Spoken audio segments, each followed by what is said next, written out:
What's up mga katita? I'm back. It's me again, Charm, the Pinay Explorer. And ngayon, November 5, 2020, biglaan lang tong vlog na to and naisipan ko lang gawan ng sulat ang daddy ko. Kaya yung title nito ay Sulat para kay Itay. And magpapakalala nga pala ako kasi marami nag-aas sa akin dahil sa mga past videos ko kung bakit lagi kong kasama si April Boy. Daddy ko po siya. And ngayon po, base po ako sa San Diego and sila po, nandun sila sa Philippines. So, ilang years na rin po akong nandito and sila nandoon. Pero nagbakasyon po sila noong February hanggang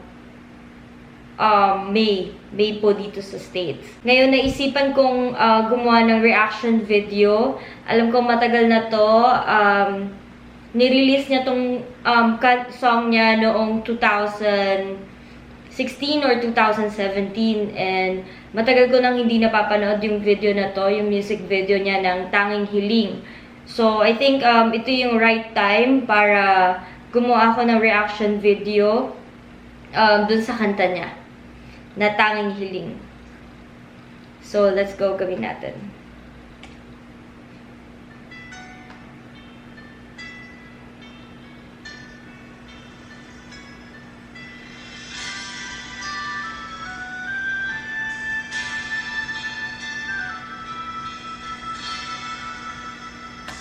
Yan, talaga naman pinapakita niya dito na ang talagang nakukuha niya yung strength niya kay God.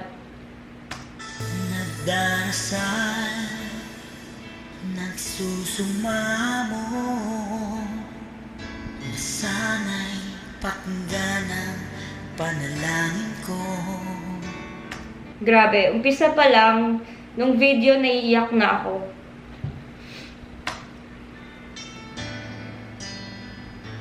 Nakikiusap, sana'y tulungan mo na tumagal pa ang buhay ko. Grabe, hindi ko na mapigilan yung iyak kasi nga like talagang yung mga words niya dito talagang parang dinadasal niya talaga sa Panginoon. So, yun. Nalulungkot ako at umiiyak, bigyan pa ng pag-asa, ako'y mabuhay pa. Tanging hiling ko lang, Panginoong Jesus, humaba pa sana ang buhay ko. Hindi ko na makaya na naiyak na talaga ako. Tumulong na yung luha ko. Kasi siguro dahil namimiss ko rin yung daddy ko and talagang alam ko na gusto niya pang mabuhay. Yung sa mga words na sinasabi niya dito. Di ba sabi mo,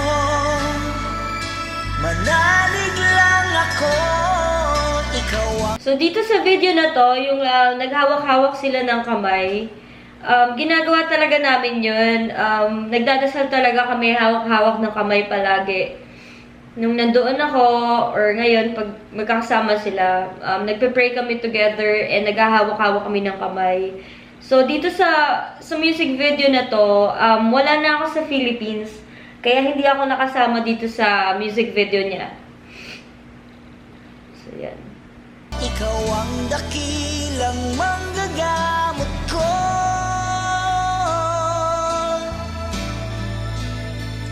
Tanging hiling ko lang, Panginoong Jesus, humaba pa sana ang buhay ko. Lumala. Grabe, itong video na to, hindi lang to sa ginawa niya tong song na to, hindi lang dahil sa kanya. And then doon din sa mga tao na may mga cancer or merong corona virus ngayon na talagang lumalaban sa buhay nila. So, maganda tong music video na to and talagang galing to sa puso niya. Malapit at naniniwala sa'yo, gagaling ako dahil sa tulong mo.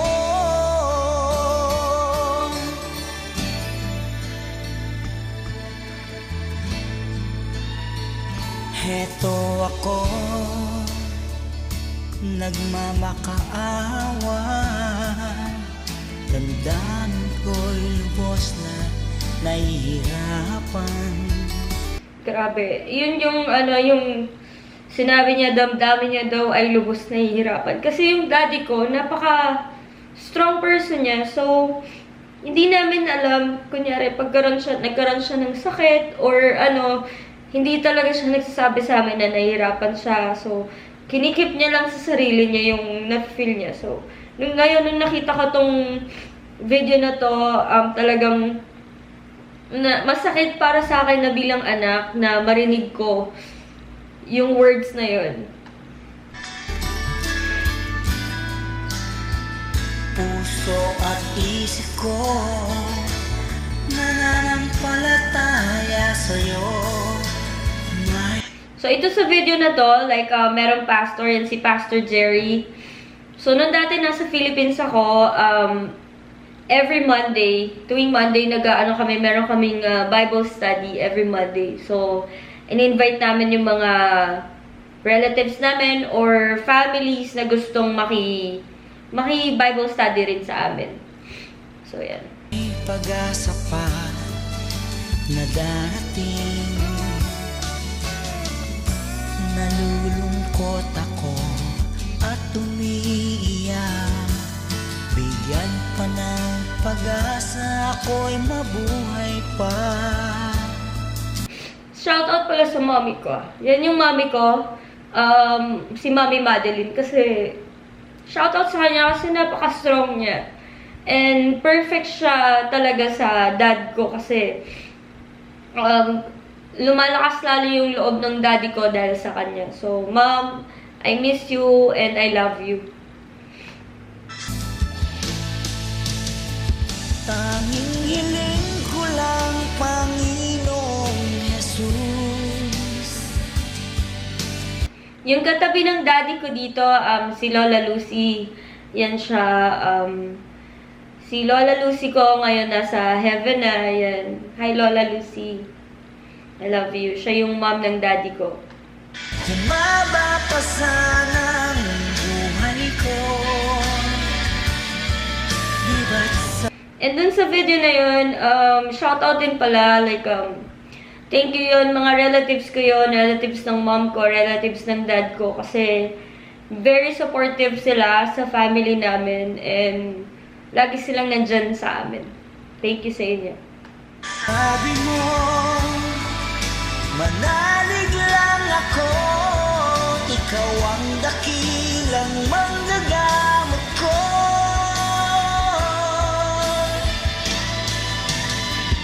Tanging hiling ko lang, Panginoong Jesus.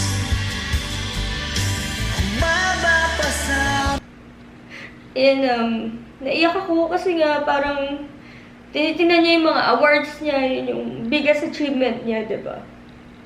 So, yan, naiyak ako dun. ng buhay ko, lumalapit at naniniwala sa'yo, gagaling ako dahil sa tulong mo. Gagaling ako dahil sa iyo.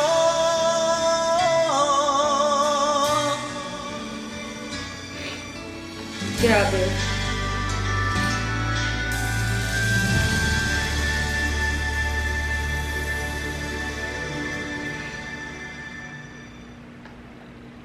Grabe. Sabi ko na maiyak ako eh. So, naiyak ako kasi siguro namimiss ko rin yung daddy ko and naiisip ko lahat ng mga pinagdadaanan niya, pinagdaanan namin ng mommy ko, daddy ko, ako, pamilya namin. Na yung tapos nakagawa siya ng ganitong kanta. So, talagang very touching talaga and yun nga, parang hindi lang din para sa kanya, ginawa niya rin to para magkaroon ng hope para sa mga ibang tao. So, naisip ko tong vlog na to, biglaan lang to, kasi ito yung nafe-feel ko ngayon. And syempre, part na kayo ng buhay ko. And gusto ko to din makarating sa daddy ko. Kaya gumawa ako ng sulat para kay Itay na vlog.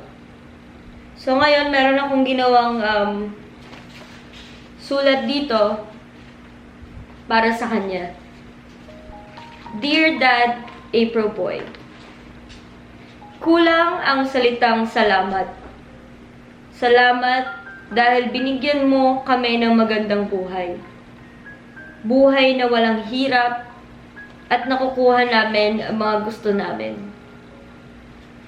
Pinalaki na merong takot sa Diyos at tinuruan mo kaming magdasal. Na magkaroon ng faith na kahit anong trials ay malalagpasan basta't magtiwala sa Kanya. Salamat, Dad, sa lahat ng sakripisyo nyo para sa amin, sa pagtatrabaho, at palagi kaming iniisip. Dad, namimiss ko na ang favorite natin ginagawa. Ang kumain, sabay-sabay, magkwentuhan at tumawa. Namimiss na kitang alagaan. Bili ng mga bagay na alam kong makakatulong sa inyo. Mag-grocery kasama ni Mom para iluto yung mga favorite niyong pagkain.